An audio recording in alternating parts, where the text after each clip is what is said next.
किसी एटम के अंदर तीन चीजें होती है, जिसको हम लोग क्या बोलते हैं, इसको हम लोग बोलते हैं सब एटॉमिक पार्टिकल।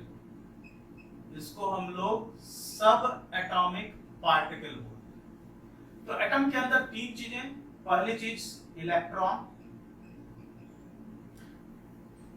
दूसरा जो सब एटॉमिक पार्टिकल है वो है प्रोटॉन, और तीसरा सब एटॉमिक पार्टिकल है जिसको हम लोग बोलते हैं न्यूट्रॉन।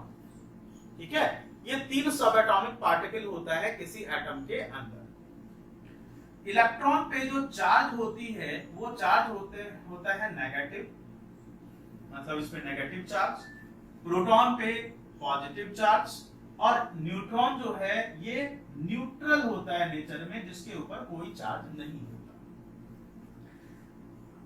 ये सब एटॉमिक पार्टिकल्स प्रेजेंट कहां पे होगा, तो इलेक्ट्रॉन प्रेजेंट होता है आउट, बाहर, न्यूक्लियस के बाहर, जिसको हम लोग बोलते हैं ऑर्बिट।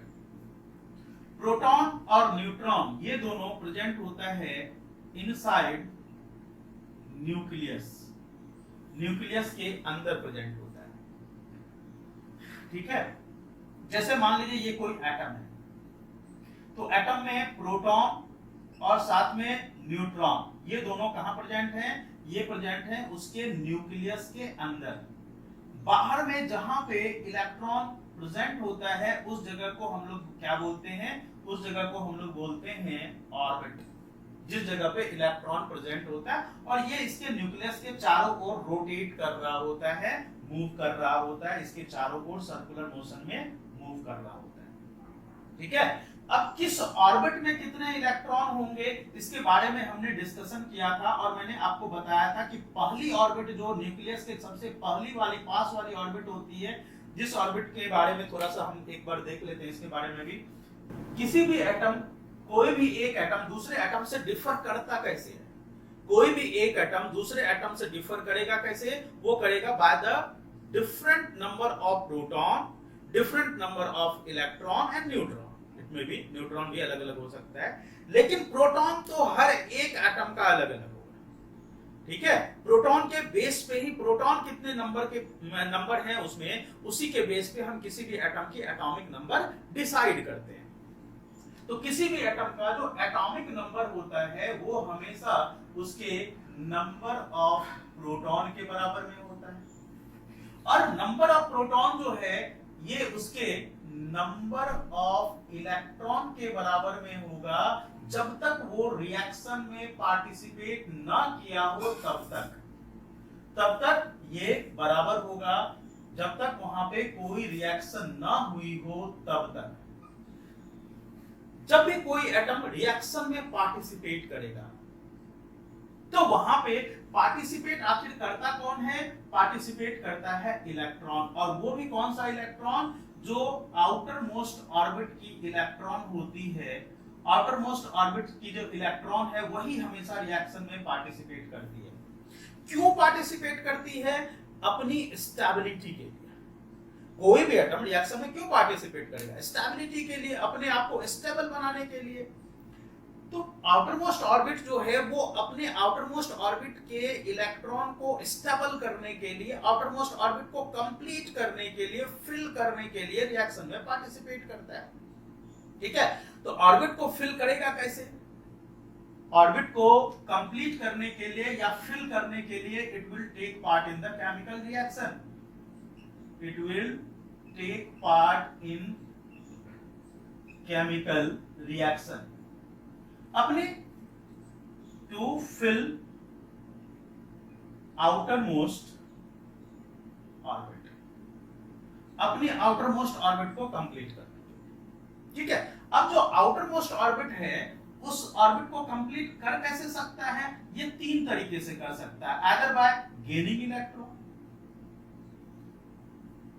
गेनिंग ऑफ इलेक्ट्रॉन हो सकती है वहां पे, उससे हो सकता है कि उसका आउटर मोस्ट ऑर्बिट कंप्लीट हो जाए, या वहां पे क्या हो सकता है, वहां पे हो सकता है sharing of electron, sharing of electron से उसकी आउटर मोस्ट ऑर्बिट कंप्लीट हो सकती है, या तीसरी चीज क्या हो सकती है, बाय लूजिंग, बाय गेनिंग और by losing some of the electron.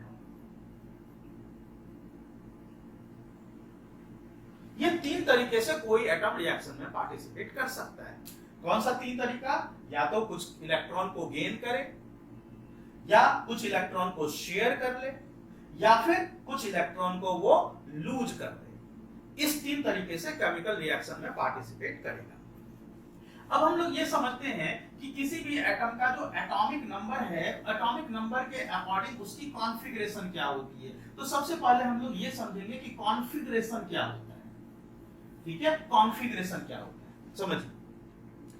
Configuration, electronic configuration का मतलब क्या हुआ? इलेक्ट्रॉनिक कॉन्फ़िगरेशन का मतलब ये होता है कि कोई भी एटम के, अभी मैंने क्या बताया कि atomic number is equal to number of proton, और ये सारे के सारे प्रोटॉन तो प्रेजेंट हैं इनसाइड न्यूक्लियस, लेकिन इलेक्ट्रॉन कहां प्रेजेंट है? ये प्रेजेंट है इन ऑर्बिट्स। ये जो ऑर्बिट्स में इलेक्ट्रॉन की जो अरेंजमेंट होती है, इसी अरेंजमेंट का नाम क्या होता है? इलेक्ट्रॉनिक कॉन्फ़िगरेशन होता है। मतलब किस तरह से ऑर्बिट में इलेक्ट्रॉन की अरेंजमेंट होगी। जैसे मान लीजिए कि न्यूक्लियस के सबसे पहली वाली पास वाली जो ऑर्बिट है, जिस ऑर्बिट को हम लोग क्या बोलते हैं? के ऑर्बिट बोलते हैं। इस के ऑर्बिट की जो मैक्सिमम कैपेबिलिटी होती है वो होती है 2 इलेक्ट्रॉन की। इसका मतलब जैसे मान लीजिए कि कोई एटम है, सपोज करें हम ले लेते हैं लिथियम। लिथियम जिसका कि एटॉमिक नंबर है 3। अब 3 है तो अगर एटॉमिक नंबर 3 है इसका, तो इसके पास नंबर ऑफ प्रोटॉन भी 3 होगा, और अभी चूंकि रिएक्शन में पार्टिसिपेट किया नहीं है तो इसमें नंबर ऑफ इलेक्ट्रॉन भी 3 होगा। चलिए, प्रोटॉन तो सारे के सारे न्यूक्लियस में, लेकिन इलेक्ट्रॉन की अरेंजमेंट कैसे होगी? तो जो न्यूक्लियस है, न्यूक्लियस के अंदर सारे प्रोटॉन आ गए। पहली ऑर्बिट जो न्यूक्लियस के सबसे पहली वाली पास वाली ऑर्बिट है, इसमें से इलेक्ट्रॉन की अरेंजमेंट स्टार्ट होगी।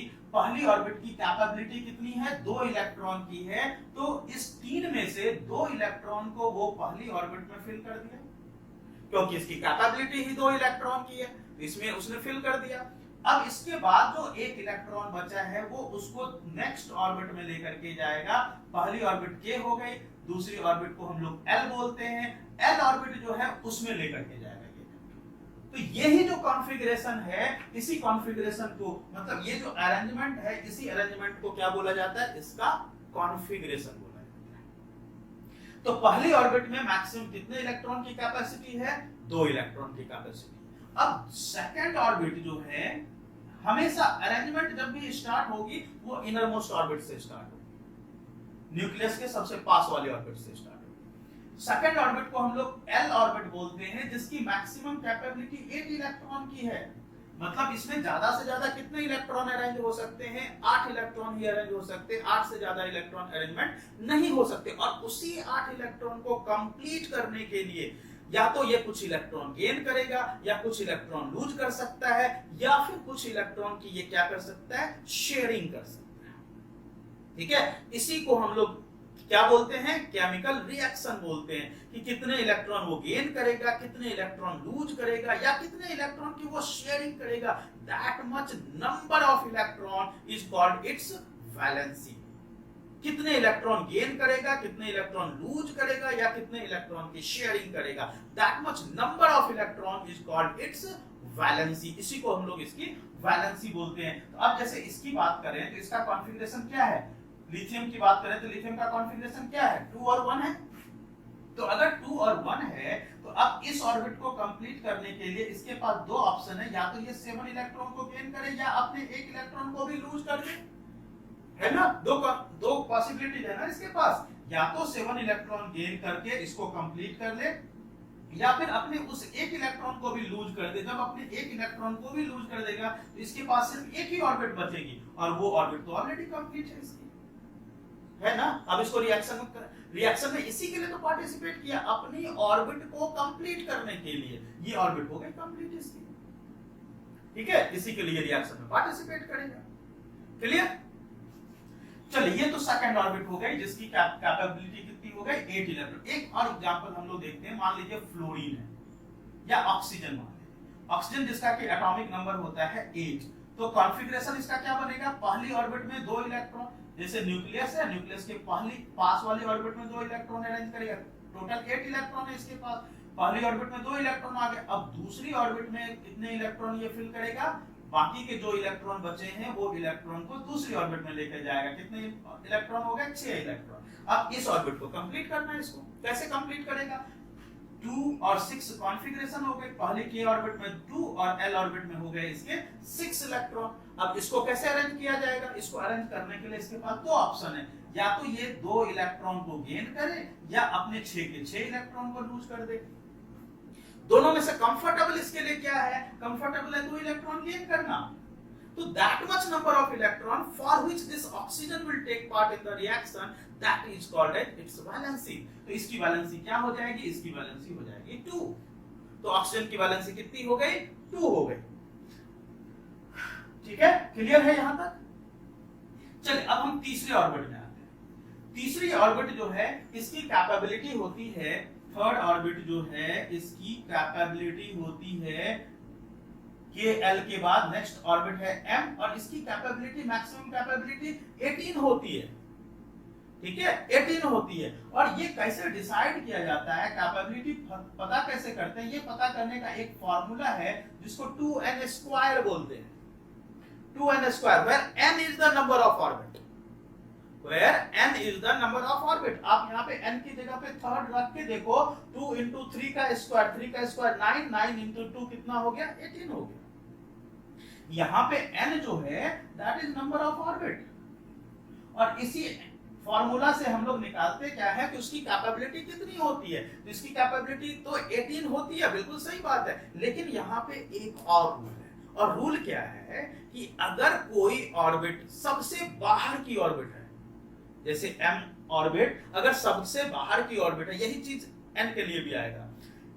अगर ये सबसे आउटर मोस्ट ऑर्बिट है, बाहर की ऑर्बिट है, तो वहां पे जब तक वो बाहर की ऑर्बिट है तब तक उसमें मैक्सिमम इलेक्ट्रॉन 8 ही आ सकता है, 8 से ज्यादा नहीं आ सकता। ठीक है, तो ये यहाँ पे एक और रूल है जिसको हम लोग लॉ ऑफ ऑक्टेट बोलते हैं, कि अगर कोई ऑर्बिट आउटर मोस्ट ऑर्बिट है, जैसे खासकर एम ऑर्बिट की बात करें, अगर एम ऑर्बिट आउटर मोस्ट है, सबसे बाहर की ऑर्बिट है, तो भले उसकी कैपेबिलिटी 18 की हो, उससे फर्क नहीं पड़ता, उसमें मैक्सिमम इलेक्ट्रॉन जो आएगा वो कितना आएगा, वो हमेशा 8 आएगा। ठीक है, मैक्सिमम इलेक्ट्रॉन, और उसी 8 इलेक्ट्रॉन के लिए वो रिएक्शन में पार्टिसिपेट करेगा। अब जैसे एग्जांपल से समझो, जैसे सपोज करो कि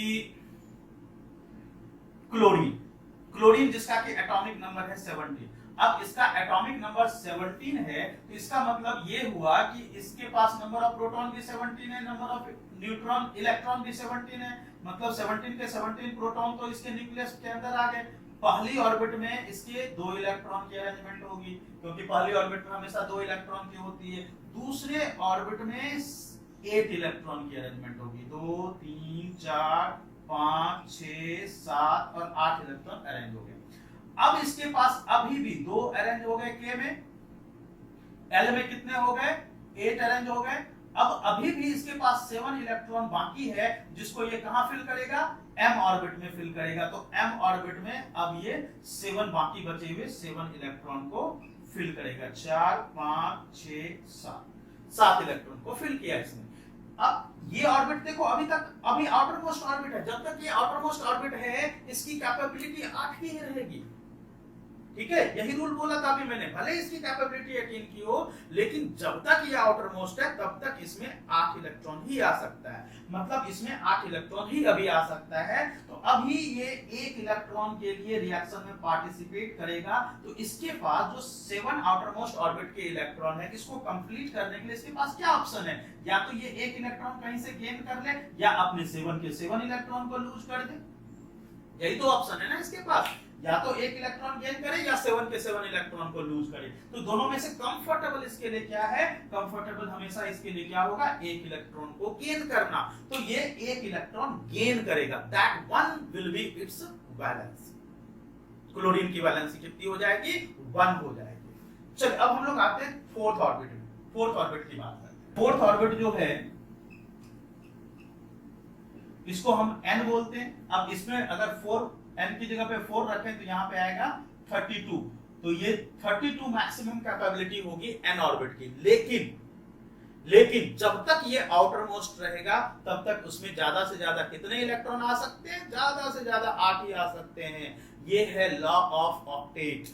ठीक है, लॉ ऑफ ऑक्टेट के अकॉर्डिंग इसमें ज्यादा से ज्यादा कितने इलेक्ट्रॉन आ सकेंगे?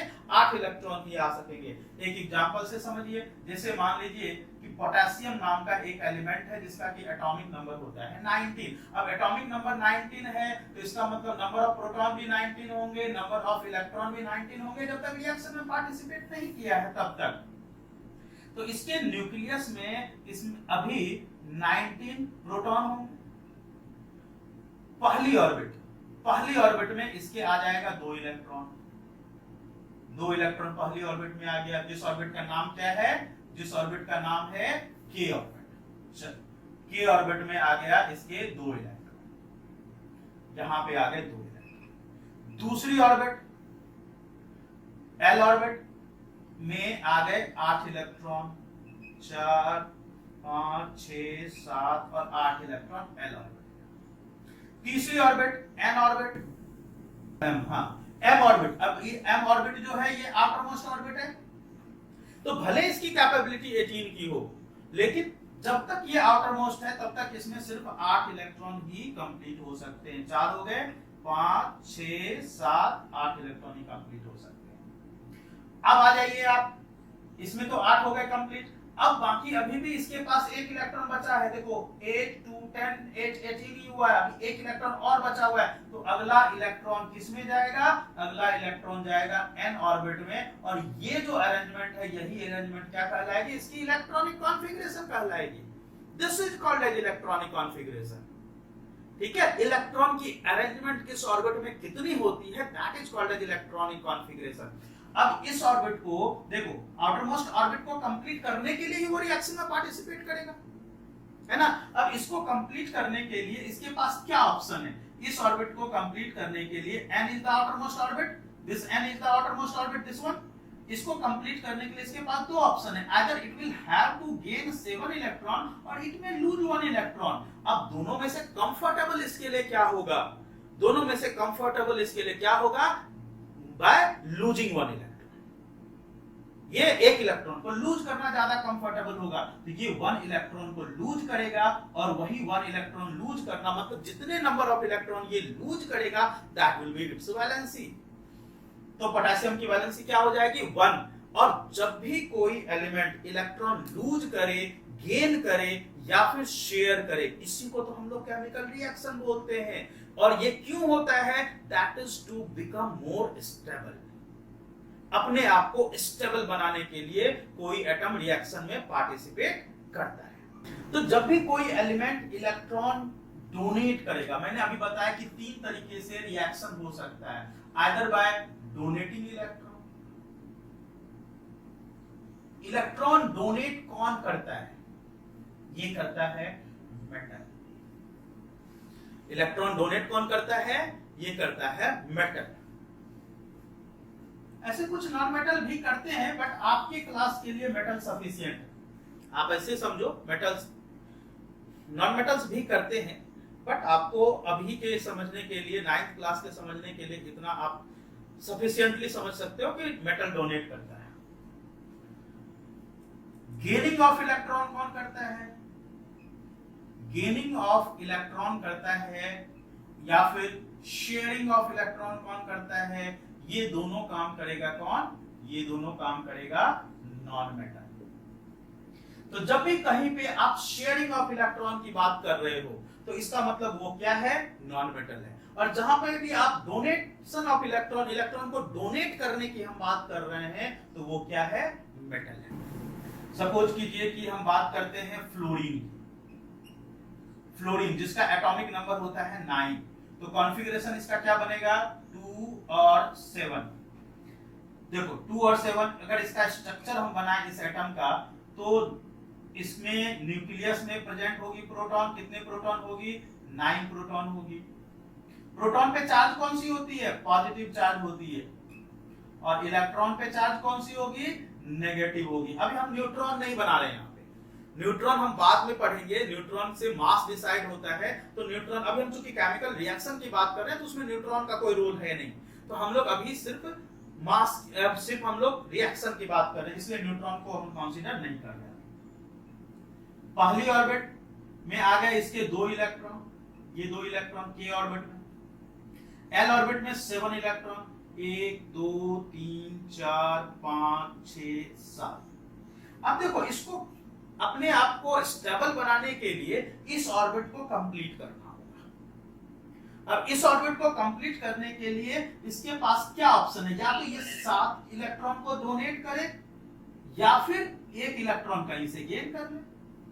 तो कंफर्टेबल इसके लिए क्या होगा, जो कंफर्टेबल होगा वही करेगा। तो ये क्या करेगा, 1 इलेक्ट्रॉन कहीं से गेन करेगा, और जब गेन करेगा तो ये क्या होगा, ये एक नॉन मेटल होगा। ठीक है, ये एक नॉन मेटल होगा। एक दूसरा एग्जांपल समझो, मान लो कार्बन है, कार्बन जिसका कि एटॉमिक नंबर होता है 6, कॉन्फ़िगरेशन इसका क्या बनेगा, 2 बनेगा और 4 बनेगा। पहली ऑर्बिट के में 2, एल ऑर्बिट में आ गया 4। अब इसकी न्यूक्लियस में है प्रोटॉन 6 जिसपे पॉजिटिव चार्ज है। पहली ऑर्बिट में 2 इलेक्ट्रॉन, दूसरी ऑर्बिट में 4 इलेक्ट्रॉन, 2 3 4 इलेक्ट्रॉन। अब ये 4 इलेक्ट्रॉन है, तो 4 इलेक्ट्रॉन है तो क्या क्या हो सकता है, या तो ये यहां पे 4 इलेक्ट्रॉन गेन करे या फिर 4 इलेक्ट्रॉन लूज करे। दोनों तो बात बराबर ही है इसके लिए। ये ना 4 गेन करता है ना ही 4 लूज करता है। ये क्या करता है, ये करता है शेयरिंग। ये क्या करेगा, ये करेगा शेयरिंग ऑफ द इलेक्ट्रॉन। और शेयरिंग ऑफ द इलेक्ट्रॉन कौन करता है, शेयरिंग ऑफ द इलेक्ट्रॉन करता है नॉन मेटल। चाहे वो डोनेट, चाहे वो गेन करने की बात करें, चाहे वो शेयरिंग की बात करें, दोनों ही काम कौन करेगा, दोनों ही काम करेगा नॉन मेटल। ठीक है, तो non metal will either gain electron और इट विल शेयर इलेक्ट्रॉन। अब हम लोग एक एग्जांपल पोटेशियम का भी हमने देखा था, एक कोई दूसरा। अब हम ले लेते हैं मैग्नीशियम। मान लीजिए मैग्नीशियम है, मैग्नीशियम जिसका कि एटॉमिक नंबर होता है 12। अब एटॉमिक नंबर 12 है तो इसका कॉन्फ़िगरेशन क्या बनेगा, देखो पहली ऑर्बिट में 2 इलेक्ट्रॉन आएंगे। पहली ऑर्बिट में तो हमेशा 2 इलेक्ट्रॉन, के ऑर्बिट की कैपेबिलिटी ही उतनी है। एल ऑर्बिट में बाकी बचा हुआ 8 इलेक्ट्रॉन, के इसमें, के में 2 और एल में 8। बाकी कितने बचे हैं, देखो टोटल इसके पास 12 इलेक्ट्रॉन है, तो 2 आ गए के में और एल में कितने आ गए, 8 आ गए। अब बाकी कितने बचे, 2 बचे, तो 2 इलेक्ट्रॉन किस में आ जाएंगे, एम में आ जाएंगे, एम ऑर्बिट में आ जाएंगे। अब इसकी स्ट्रक्चर अगर हम बनाएं तो न्यूक्लियस में हो गया 12 प्रोटॉन, पहली ऑर्बिट में 2 इलेक्ट्रॉन, दूसरी ऑर्बिट में 8 इलेक्ट्रॉन, 2 3 4 5 6 7 और 8 इलेक्ट्रॉन। ये एल ऑर्बिट हो गया, पहली ऑर्बिट के, दूसरी ऑर्बिट एल। तीसरी ऑर्बिट में आ जाइए, तीसरी ऑर्बिट में कितने इलेक्ट्रॉन हैं, 2 इलेक्ट्रॉन तीसरी ऑर्बिट में, एम ऑर्बिट में। अब इस ऑर्बिट को कंप्लीट करने के लिए इसको क्या करना होगा, या तो ये 6 इलेक्ट्रॉन कहीं से गेन करे या अपने 2 इलेक्ट्रॉन को लूज करे। कंफर्टेबल क्या है इसके लिए, 2 इलेक्ट्रॉन लूज करना जिसके लिए ज्यादा कंफर्टेबल है। मतलब ये 2 इलेक्ट्रॉन लूज करेगा, और जब ये 2 इलेक्ट्रॉन लूज कर दिया, मान लीजिए ये 2 इलेक्ट्रॉन इसने लूज कर दिया, ठीक है, ये तो होगा नहीं इसके लिए। इसके लिए क्या होगा, 2 इलेक्ट्रॉन लूज करने का, या तो ये अगर 2 इलेक्ट्रॉन लूज कर दिया तो ये ऑर्बिट ही तो खत्म हो गई ना। देखो तो ये ऑर्बिट ही खत्म हो गई इसकी, क्योंकि ऑर्बिट तो उसी जगह को बोलेंगे ना जहां पे इलेक्ट्रॉन प्रेजेंट हो। अब तो वो ऑर्बिट ही नहीं रही इसकी। जब ऑर्बिट नहीं रही तो अब जो ऑर्बिट बची है वो एल ऑर्बिट बची है, और एल ऑर्बिट देखिए ऑलरेडी कंप्लीटेड है इसकी, है ना, एल ऑर्बिट कंप्लीटेड है।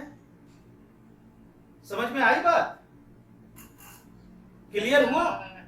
अब यहाँ पे एक बात और समझिए, इलेक्ट्रॉन पे कौन सी चार्ज होती है, इलेक्ट्रॉन पे चार्ज होती है नेगेटिव। पहले के केस में यहाँ पे 12 पॉजिटिव था और इसमें 12 नेगेटिव था, 3 4 5 6 7 8। ये पहले का केस था, पहले का ये केस था मैग्नीशियम जब एटम के फॉर्म में था। देखिए पहले ये एटम के फॉर्म में था ना, पहले ये था।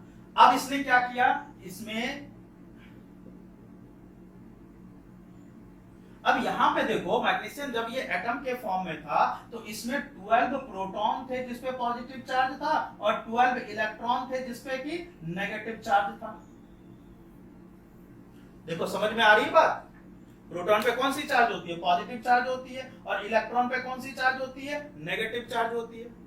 तो 12 प्रोटॉन और 12 न्यूट्रॉन, पहले इस पे कोई भी चार्ज नहीं था। अगर हम इस पे ओवरऑल चार्ज की बात करें तो यहाँ पे 0 चार्ज था। क्यों? क्योंकि वहां पे रिएक्शन हुआ ही नहीं था, पहले उसमें कोई रिएक्शन नहीं हुआ था। तो 12 प्रोटॉन और 12 इलेक्ट्रॉन दोनों मिला के एक दूसरे को कैंसल आउट कर दिया था, क्योंकि चार्ज बराबर थी यहाँ के केस में। तो इस पे इसके ऊपर कोई चार्ज नहीं था मैग्नीशियम के ऊपर। अब के केस में देखिए जरा, यहाँ के केस में जरा देखो, इसमें प्रोटॉन का नंबर तो वही है, 12 प्रोटॉन ही है ना, लेकिन इलेक्ट्रॉन का नंबर अगर आप देखोगे तो इलेक्ट्रॉन का नंबर अब कम हो गया। जरा काउंट करो, देखो 2 इलेक्ट्रॉन यहाँ पे और 8 इलेक्ट्रॉन यहाँ पे, क्योंकि इसने 2 इलेक्ट्रॉन को दे दिए। अब इसका ओवरऑल चार्ज जो है वो इस पे हो गया 2 पॉजिटिव। रिएक्शन करने के बाद मैग्नीशियम के ऊपर 2 पॉजिटिव चार्ज आ गए, क्योंकि इसने 2 इलेक्ट्रॉन दे दिए तो इस पे 2 पॉजिटिव चार्ज। जब किसी भी सब्सटेंस पे चार्ज होता है, किसी भी सब्सटेंस पे जब चार्ज होता है तो उसका हम एक अलग नाम देते हैं और उसको क्या बोलते हैं? आयन बोलते हैं। क्या बोलते हैं उसको? उसका नाम होता है आयन। तो मैग्नीशियम का अब पहले ये एटम था, रिएक्शन करने से पहले ये एटम था, अब ये क्या बन गया? अब ये बन गया क्या? आयन। ठीक है, क्या बन गया? आयन बन गया। अब इसको मैग्नीशियम की आयन बोला जाएगा रिएक्शन करने के बाद। तो जब इलेक्ट्रॉन दिया तो इलेक्ट्रॉन कम हो गया, जितना इलेक्ट्रॉन दिया उतना पॉजिटिव चार्ज आ गया इस पे। 2 इलेक्ट्रॉन दिया 2 पॉजिटिव, ठीक है, 2 इलेक्ट्रॉन दिया तो 2 पॉजिटिव। एक दूसरा एग्जांपल देखिए, हम बात करते हैं जरा नाइट्रोजन की। नाइट्रोजन एक एटम है जिसका कि एटॉमिक नंबर होता है 7 और कॉन्फ़िगरेशन होता है 2 और 5। पहली ऑर्बिट K, दूसरी ऑर्बिट L। अब देखिए यहाँ पे नाइट्रोजन के पास प्रोटॉन अभी रिएक्शन नहीं किया, 7 पॉजिटिव चार्ज है। पहली ऑर्बिट में 2 इलेक्ट्रॉन, दूसरी ऑर्बिट में 5 इलेक्ट्रॉन, 2 3 4 5 इलेक्ट्रॉन। अभी के केस में यहाँ पे प्रोटॉन का नंबर 7 पॉजिटिव है और इलेक्ट्रॉन का नंबर 7 नेगेटिव है। मतलब ओवरऑल अगर हम यहाँ पे चार्ज की बात करें तो यहाँ पे चार्ज 0 है। नाइट्रोजन के एटम पे अभी कोई चार्ज नहीं है, रिएक्शन नहीं किया, अभी रिएक्शन नहीं किया तो इसके ऊपर अभी कोई चार्ज नहीं। अब जब ये रिएक्शन में पार्टिसिपेट करेगा तो अपने आप को स्टेबल बनाने के लिए इसके पास 2 उपाय है, या तो ये 3 इलेक्ट्रॉन गेन करे या 5 इलेक्ट्रॉन को लूज करे। 5 इलेक्ट्रॉन लूज करना इसके लिए पॉसिबल ही नहीं है, तो ये क्या करेगा? ये 3 इलेक्ट्रॉन को गेन करेगा। जब 3 इलेक्ट्रॉन गेन किया रिएक्शन में, 3 इलेक्ट्रॉन गेन किया तो अब इसके पास 3 इलेक्ट्रॉन और बढ़ गए।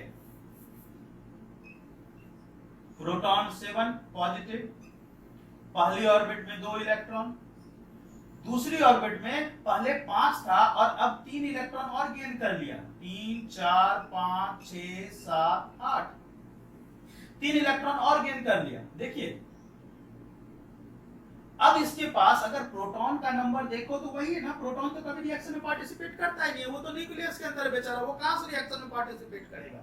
लेकिन इलेक्ट्रॉन का नंबर अगर आप देखो तो इलेक्ट्रॉन का नंबर बढ़ के हो गया है 10 नेगेटिव, है ना, इलेक्ट्रॉन पे नेगेटिव चार्ज होता है, तो 10 यहाँ पे 10 नेगेटिव चार्ज आ गई है। तो अब अगर आप ओवरऑल चार्ज की बात करें तो अब इसके ऊपर 3 नेगेटिव चार्ज आ गया। क्यों 3 नेगेटिव आया? क्योंकि ये 3 इलेक्ट्रॉन गेन किया है रिएक्शन में। जब 3 इलेक्ट्रॉन गेन किया तो यहाँ पे 3 नेगेटिव चार्ज आ गई, और जब 3 नेगेटिव चार्ज आ गई तो अब यहाँ पे नाइट्रोजन जो है अब ये क्या बन गया? आयन बन गया, जिसके ऊपर 3 नेगेटिव चार्ज है। ठीक है, 3 नेगेटिव चार्ज है। क्लियर हुआ सबको यहां तक? कैसे किसी के ऊपर आयन, आयन का मतलब क्या? जब उसके ऊपर चार्ज होगा then it will become ion. किसी भी सब्सटेंस के ऊपर, चाहे एटम हो, मॉलिक्यूल हो, किसी के भी ऊपर चार्ज है दैट विल बिकम आयन। तो दो एग्जाम्पल हम लोग अभी देखेंगे। पहला एग्जाम्पल होगा जब कोई एक मेटल एक नॉन मेटल के साथ रिएक्शन करेगा, मतलब जहां पे एक एलिमेंट इलेक्ट्रॉन डोनेट करेगा और दूसरा एलिमेंट इलेक्ट्रॉन को गेन करेगा। ठीक है, ये होगा हमारा पहला एग्जाम्पल। दूसरा एग्जाम्पल हम लोग देखेंगे जहां पे दो एलिमेंट होंगे और दोनों के दोनों आपस में एक दूसरे से इलेक्ट्रॉन को शेयर करेंगे। ठीक है, ये हमारा दूसरा एग्जाम्पल होगा। चलिए, तो हम लोग पहले एग्जाम्पल में बढ़ते हैं जहां पे कि एक एलिमेंट इलेक्ट्रॉन डोनेट करेगा और दूसरा एलिमेंट इलेक्ट्रॉन गेन करेगा। चलते हैं इस बहुत ही फेमस कंपाउंड की फॉर्मेशन में, NaCl। NaCl जिसको कि हम कॉमन सॉल्ट बोलते हैं ना, कॉमन सॉल्ट हम लोग बहुत यूज करते हैं इसका, घर में खाने में इसको बहुत यूज किया जाता है। तो हम लोग इसी के बारे में समझेंगे कि यहाँ पे कैसे सोडियम इलेक्ट्रॉन डोनेट करेगा और क्लोरीन कैसे इलेक्ट्रॉन गेन करेगा। चलिए देखते हैं। सोडियम जब क्लोरीन के साथ रिएक्ट करेगा तो यहां पे फॉर्मेशन होता है NaCl का। ठीक है, यहां पे फॉर्मेशन होगा किसका? NaCl का। अगर इसका एटॉमिक नंबर देखा जाए सोडियम का, तो सोडियम का एटॉमिक नंबर होता है 11 और क्लोरीन का होता है 17। अगर हम इसकी इलेक्ट्रॉनिक कॉन्फ़िगरेशन की बात करें तो इलेक्ट्रॉनिक कॉन्फ़िगरेशन सोडियम की होगी 281, क्लोरीन की क्या हो जाएगी 287।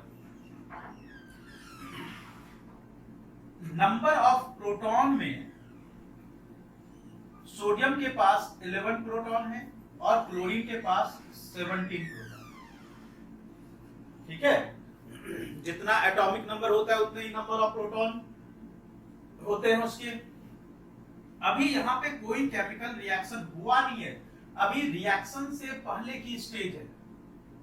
ये स्टेज है बिफोर रिएक्शन की। तो अभी दोनों के बीच में कोई केमिकल रिएक्शन हुआ नहीं है। तो रिएक्शन करने से पहले नंबर ऑफ इलेक्ट्रॉन और प्रोटॉन बराबर होते हैं, मतलब 11 इलेक्ट्रॉन यहाँ पे और 17 इलेक्ट्रॉन यहाँ पे। तो अगर ओवरऑल चार्ज यहाँ कैलकुलेट करो तो सोडियम के ऊपर भी 0 चार्ज है और क्लोरीन के ऊपर भी 0 चार्ज है। दोनों में किसी के ऊपर अभी कोई भी चार्ज नहीं है। ठीक है, रिएक्शन हुआ ही नहीं है, तो अभी इसमें किसी के ऊपर कोई चार्ज नहीं है। अब यहाँ पे जब दोनों के बीच में केमिकल रिएक्शन हो चुका था, ये कंडीशन है आफ्टर रिएक्शन की।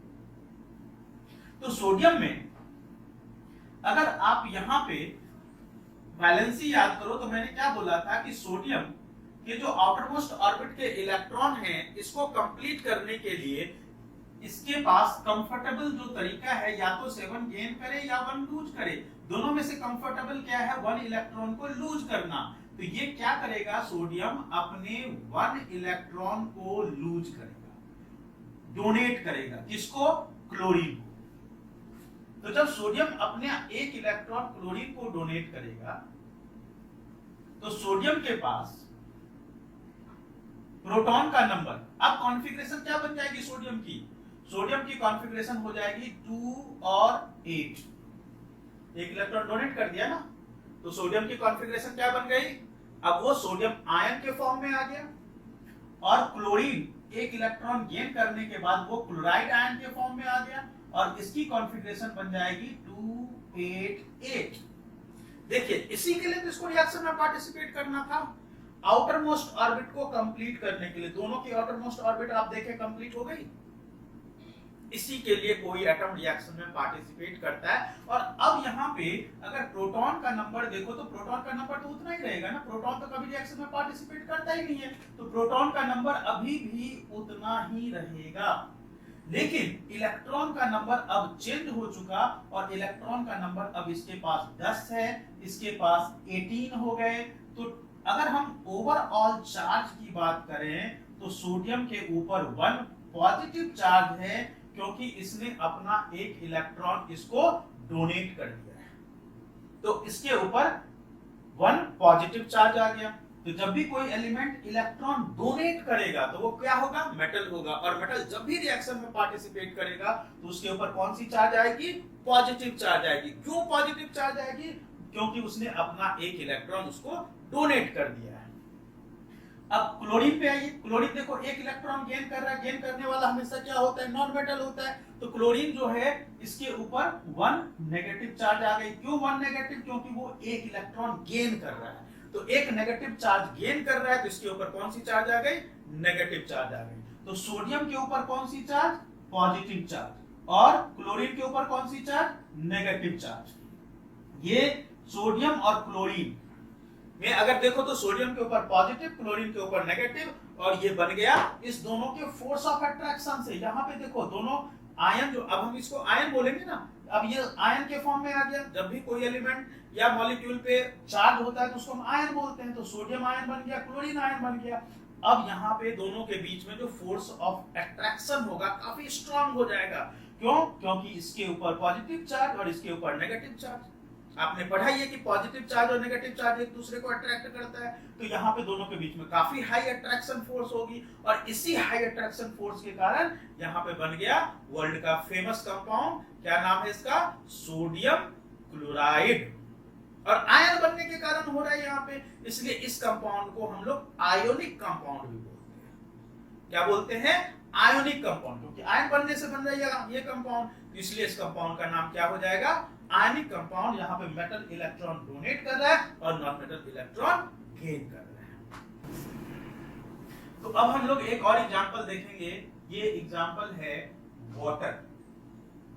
वाटर आप जानते ही हो, इतना इंपॉर्टेंट कंपाउंड। फॉर्मूला क्या होता है, H2O। यहाँ पे हाइड्रोजन है और ऑक्सीजन। ये समझना पड़ेगा किस तरह से हाइड्रोजन और ऑक्सीजन ने इलेक्ट्रॉन को शेयर किया है। दोनों की बैलेंसी भी तो कंप्लीट होनी चाहिए ना। जब शेयरिंग ऑफ द इलेक्ट्रॉन होगा मतलब क्या, वहां पे रिएक्शन में पार्टिसिपेट करेगा ही। क्यों, टू बिकम मोर स्टेबल, अपने आप को स्टेबल करने के लिए, अपनी आउटर मोस्ट ऑर्बिट की बैलेंसी को कंप्लीट करने के लिए, आउटर मोस्ट ऑर्बिट को कंप्लीट करने के लिए रिएक्शन में पार्टिसिपेट करेगा। तो कैसे पार्टिसिपेट करेगा, चलिए देखिए समझिए कैसे करना है। इसका जो रिएक्शन होता है, इसमें हाइड्रोजन और ऑक्सीजन कंबाइन करेगा। 2H2 कंबाइन करता है O2 के साथ, और यहां पे बनाता है 2 मॉलिक्यूल ऑफ वाटर।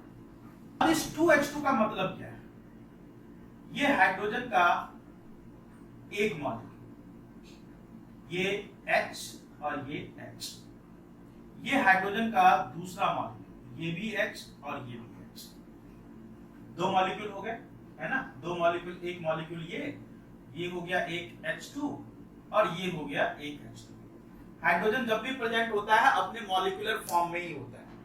हाइड्रोजन जब भी प्रेजेंट होगा अपने मॉलिक्यूलर फॉर्म में ही होगा, कभी भी एटॉमिक फॉर्म में प्रेजेंट नहीं होता। इसी फॉर्म में जब भी मिलेगा ना आपको हाइड्रोजन, तो इसी फॉर्म में मिलेगा। रिएक्शन में पार्टिसिपेट करेगा तो वो इसी फॉर्म में करेगा। ये रिएक्ट कर रहा है ऑक्सीजन के साथ। ये ऑक्सीजन का एक मॉलिक्यूल का स्ट्रक्चर, ये ऑक्सीजन हो गया और ये भी ऑक्सीजन हो गया, दोनों ऑक्सीजन हो गया, ठीक है। ये ऑक्सीजन का मॉलिक्यूल O2, और ये रिएक्शन करके यहां पे बन रहा है क्या, वाटर। ऑक्सीजन ऑक्सीजन, इसके साथ यहां पे H2, ये H2, तो ये बन गया H2O, ये एक H2O और ये दूसरा H2O, 2 मॉलिक्यूल बन गए वाटर के, ठीक है। यहां पे कोई किसी को इलेक्ट्रॉन दे नहीं रहा, अन्ना कोई किसी से इलेक्ट्रॉन ले रहा है। यहां पे सिर्फ और सिर्फ क्या हो रहा है, यहां पे इलेक्ट्रॉन की हो रही है शेयरिंग। अब कैसे शेयरिंग हो रही है जरा इसको समझिए। ये ऑक्सीजन का एटम है। ऑक्सीजन की कॉन्फ़िगरेशन क्या है, ऑक्सीजन की कॉन्फ़िगरेशन याद कीजिए, ऑक्सीजन का एटॉमिक नंबर होता है 8, कॉन्फ़िगरेशन क्या होगा, चलो देखो, ऑक्सीजन के आउटरमोस्ट ऑर्बिट में कितने इलेक्ट्रॉन है, 6 इलेक्ट्रॉन। चूंकि हमें इसी से मतलब है, इनर ऑर्बिट से हमें मतलब नहीं है, क्योंकि इनर ऑर्बिट कभी रिएक्शन में पार्टिसिपेट करेगा नहीं। जब भी रिएक्शन में पार्टिसिपेट करेगा वो कौन करेगा, आउटर ऑर्बिट करेगा, तो हमें आउटर मोस्ट ऑर्बिट से मतलब है। तो ऑक्सीजन के आउटर मोस्ट ऑर्बिट में यहाँ पे कितने इलेक्ट्रॉन है, 6 इलेक्ट्रॉन है। हम इस जगह पे 6 इलेक्ट्रॉन को ड्रॉ कर लें, 3 4 5 और 6 इलेक्ट्रॉन। ये 6 इलेक्ट्रॉन किसके हैं, ये 6 इलेक्ट्रॉन हैं ऑक्सीजन के, ये 6 इलेक्ट्रॉन हो गए ऑक्सीजन के। अब इस ऑक्सीजन को कंबाइन करना है 2 हाइड्रोजन के साथ, दोनों साइड। मान लीजिए यहां पे एक हाइड्रोजन है, ये हाइड्रोजन का इलेक्ट्रॉन को हमने स्टार से शो किया, ये एक दूसरा हाइड्रोजन, इसके भी इलेक्ट्रॉन को हमने शो किया यहाँ पे स्टार से। ये जो स्टार यहाँ पे दिख रहा है ये हाइड्रोजन का इलेक्ट्रॉन। अब हाइड्रोजन भी नॉन मेटल और ऑक्सीजन भी नॉन मेटल, दोनों ही नॉन मेटल।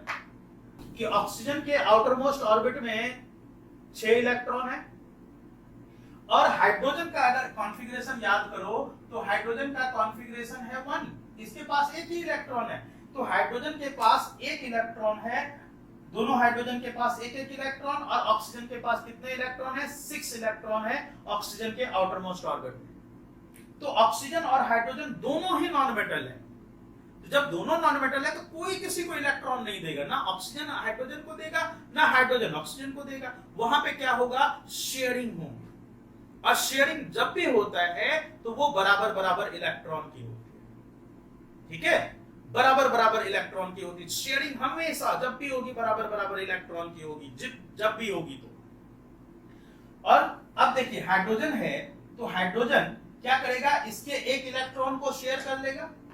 हाइड्रोजन ने क्या किया, हाइड्रोजन ने इसके एक इलेक्ट्रॉन को शेयर कर लिया। अब ये हाइड्रोजन की वैलेंसी को देखो जरा, एक इलेक्ट्रॉन तो इसके पास पहले से था, एक ही वैलेंसी चाहिए थी ना इसकी, एक इलेक्ट्रॉन को ये ऑक्सीजन के इलेक्ट्रॉन को शेयर कर लिया। अब हाइड्रोजन के पास 2 इलेक्ट्रॉन हो गए, शेयर कर रहा है, याद रखिएगा शेयर कर रहा है। शेयर का मतलब ये नहीं होता कि वो उसे गेन करेगा, शेयर का मतलब होता है कि हमेशा दोनों का उस पे बराबर बराबर हक होगा।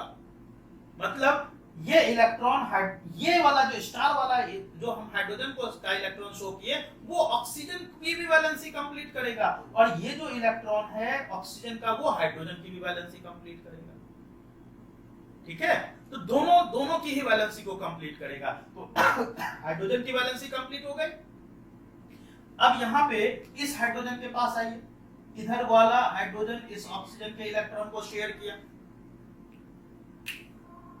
अब अगर आप देखो तो ऑक्सीजन के पास तो 6 इलेक्ट्रॉन पहले से थे ना, ऑक्सीजन के पास 6 इलेक्ट्रॉन पहले से थे, वो एक इस हाइड्रोजन के इलेक्ट्रॉन को शेयर कर रहा है और एक इस हाइड्रोजन के इलेक्ट्रॉन को शेयर कर रहा है।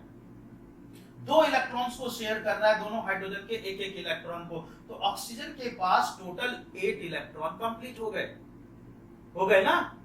अब हाइड्रोजन के पास देखो, हाइड्रोजन इसको इलेक्ट्रॉन दिया नहीं है, हाइड्रोजन सिर्फ शेयर किया है। तो शेयर करने का मतलब यहाँ पे ये इलेक्ट्रॉन इसकी भी वैलेंसी कंप्लीट करेगा और ये इलेक्ट्रॉन इसकी भी वैलेंसी कंप्लीट करेगा, दोनों की वैलेंसी कंप्लीट हो गई। यहाँ पे वैलेंसी कंप्लीट होने से, इधर वैलेंसी कंप्लीट होने से इसको हम लोग कोवैलेंसी बोलते हैं।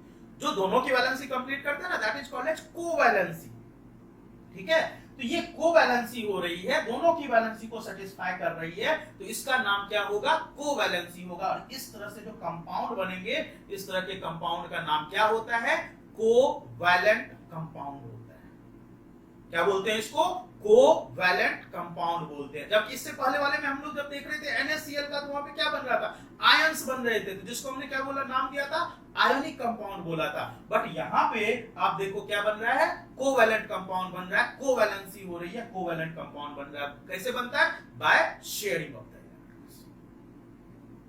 ठीक है, तो इस तरह से शेयरिंग ऑफ द इलेक्ट्रॉन्स होते हैं नॉन मेटल और नॉन मेटल के बीच में। जबकि नॉन मेटल जब मेटल से कंबाइन करेगा तो वहां पे क्या बनेगा, आयोनिक कंपाउंड बनेगा।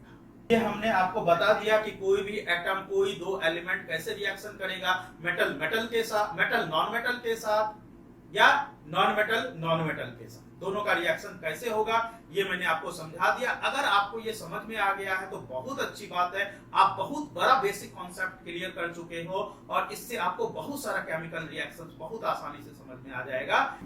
अब आपको केमिकल रिएक्शन जब मैं समझाऊंगा ना तो आप बहुत आसानी से समझ जाओगे।